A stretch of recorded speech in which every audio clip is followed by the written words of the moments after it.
Oh, have I got a story for you?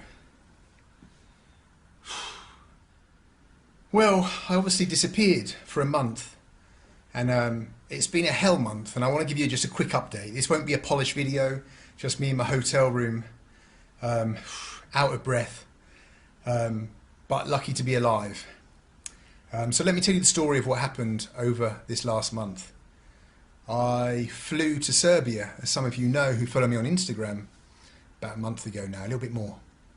And when I was here, I don't know, I was just living a normal life in Serbia. Serbia wasn't in lockdown. I thought it was a perfect place to come make some videos for you guys. However, I caught coronavirus, COVID-19. My own fault, I think, really. You know, wasn't being as safe as I should have been. So I've got no one to blame apart from myself.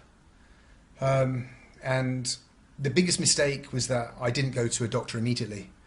I sat in an apartment with it for 10 days. I don't know why. I think a number of reasons. One's I'm a Brit, and us Brits, like, we hate going to the doctors. Two, a little bit of macho-ness maybe. And three, I don't know, just I thought, oh, it'll be all right. I'm young, or young enough. You know, I'm not in the age group that dies from coronavirus. So I waited in this apartment for 10 days as I steadily got worse and worse and worse. It was horrendous. By the end of it, I couldn't even walk to the bathroom. I couldn't breathe. And that's when a friend said, okay, listen, I'm going to take you to the hospital. I remember walking to the taxi on that day, and honestly, it was like I was an old man. I had to hold on to him. Now, what I didn't know at the time, because I didn't know anything about medical things at the time, but what I know now was there was no oxygen in my blood. Most people have an oxygen level of about 98, 99 in their blood. What I subsequently found out was mine was down in the low 70s. I was dying basically at home and not realising it. My organs were shutting down. I couldn't think straight, which was another reason why I didn't go to the hospital. My brain just wasn't thinking like a normal human would due to lack of oxygen. Anyway, I went to the hospital, a private clinic here in Serbia, and they said, shit, you need to get to hospital immediately. They called an ambulance and they took me to a COVID hospital, a government hospital here, and they put me on a ward. And they gave me a few meds and stuff, but after a few days I wasn't getting better. In fact, I was getting worse. I couldn't breathe, it was getting worse. And, oh, my arm's so tired. So what happened then? Well, friends started coming through for me, above and beyond the call of duty, really, and they started making phone calls, and friends in Russia made phone calls to the Russian embassy and said, listen, we got someone here who's done a few things for Russia in his time, promoted the country, can we do something for him? And fortunately, someone at the Russian embassy took pity and made some phone calls to the director of the hospital and said, we've got this guy here, can we get him, put him in intensive care? And yeah, so I got moved up to intensive care. And I spent a week basically in intensive care in this hospital here in the suburbs of New Belgrade, trying to recover basically. I saw some terrible things in that intensive care unit.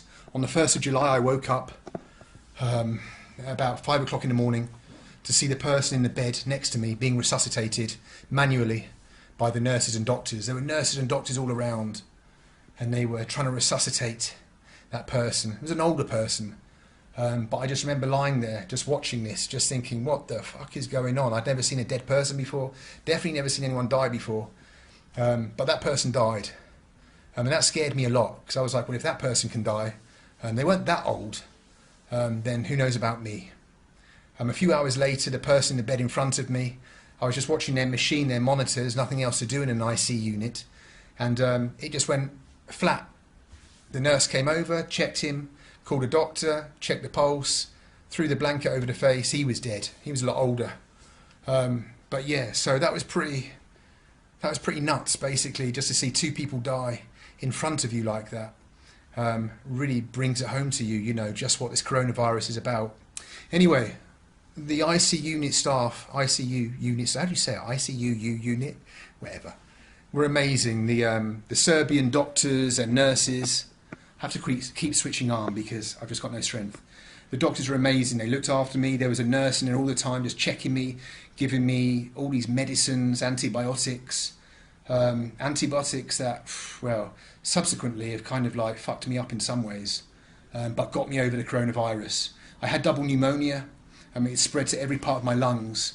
So yeah, it was really at one stage, it was kind of touch and go, without being overly dramatic. Anyway, eventually the medicine started to work, I started to recover a little bit, and I was released from the IC unit back onto a ward, and I spent another 4 or 5 days there. Yeah, it's been an absolute nightmare. My body's wasted away just from lying in bed all that time. I just saw the most terrible things there. You know, just people who are never going to make it, and people who are younger than me. You know, this is the thing about coronavirus, is that we think that statistically, if you're under a certain age, there's no chance anything's going to happen to you. It's such a small percentage, and that's probably true. Maybe it is only a 1% chance that some complications will happen to you. But Jesus, I mean, if you're in that 1%, that doesn't make much difference, you know. I saw younger people than me in there. I don't know, of course, their medical history, what things happened to them, but, you know, what other reasons there were, maybe underlying reasons. But, I mean, they're in a terrible state. I saw people get things shoved into their rib cage and, like, drain out this liquid without anaesthetic just because they had to do it immediately to save their lives. It was like a horror film. I've never seen anything like it. I think I've probably, like, got PTSD from this experience. Anyway, yeah, so you find out in times like this who your friends are, people who came through for me, you know, made phone calls, people that I hardly knew, like a friend of mine called Misha, who organised an aeroplane for me, an emergency flight out of Serbia, a private plane basically. The doctors didn't let me use it, but he arranged it for me. Friends of mine who made phone calls and just made sure that I got the best care that I could in this private hospital, in this government hospital, sorry. Anyway, I've been out. I was released a couple of days ago. Oh, when was I released? Yesterday I was released. And I've checked into a hotel in Serbia to recover. This really has knocked the stuffing out of me. And I just wanted to make this video just to say, please be careful, guys, because I was a dick, really, you know. I took chances. I travelled when maybe I shouldn't have travelled because, you know, I've got a channel on YouTube and you feel the pressure to make some videos. You're like, okay, I'm going to go make some videos, but really that was a stupid thing to do. I should have just stayed home, ridden this whole thing out like everyone else. So, yeah, please be careful, look after yourselves. As I say, just because maybe you're in a certain age group, you're under, you know, you're not in your 70s or 80s, you think you're going to be fine, everything's going to be all right. But look, I'm not that old. And look what it did to me. So if you get any symptoms, just go immediately to the doctors, you know, and start getting the process started. Don't wait like me for 10 days. What a knob.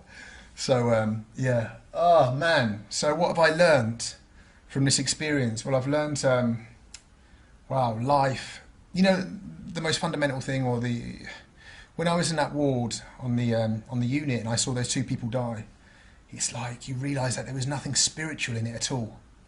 You kind of expect like this moment of death, some kind of, I don't know, this light to shine down in angels to raise you up kind of thing.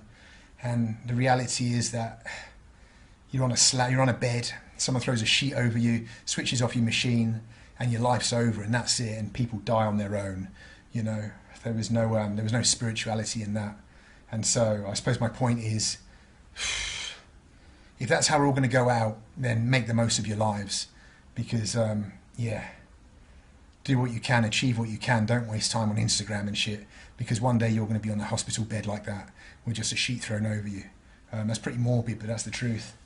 The other thing is that, what else? Oh, my knob shrunk. I think my knob's actually shrunk during this. I've not had a twitch down there for a month. So no one tells you that, you see? No one tells you that your knob's going to stop working. So, yeah, that's something else. That's something else you got to worry about. Oh, man, what else? I don't know if that's just the antibiotics, and maybe I'll start getting a twitch eventually. But, yeah, no morning glory for the last month or anything like that. What else can I tell you? I don't know, guys. Just please be careful, genuinely. What's the future for me? The future for me is trying to get my muscles back up, trying to get my lung capacity back up. Yeah, and I just want to say a big shout out also, like, to the Serbian people. I'm a foreigner here. They took me into their hospital, gave me a bed that could have been used by a Serbian, you know, put me in their IC unit, looked after me. The doctors and nurses at that hospital were just so fantastic. you know, there were times when I was genuinely scared that it was going to come to an end. But they reassured me. They gave me the medicines that I needed. They checked me. They took me down for scans and stuff like that. Nurses were there all the time, constantly just coming over saying, you're right, come on, we're going to get through this, fight a little bit harder.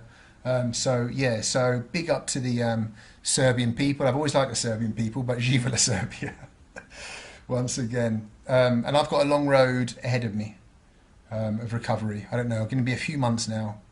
The antibiotics have taken its toll on me. I think they've screwed my teeth up. Like the enamel was peeled off my teeth and stuff. This disease is a fucking killer. It's a nightmare. So please look after yourselves. Take care. Just, you know, I know that whole thing. I hate being told what to do in life. Honestly, I hate being told what to do. I hated it when my government said, wear a mask, wear gloves, do that. Like, who are you to tell me what to do? But, you know, it's for your own good. And just, you know, so what?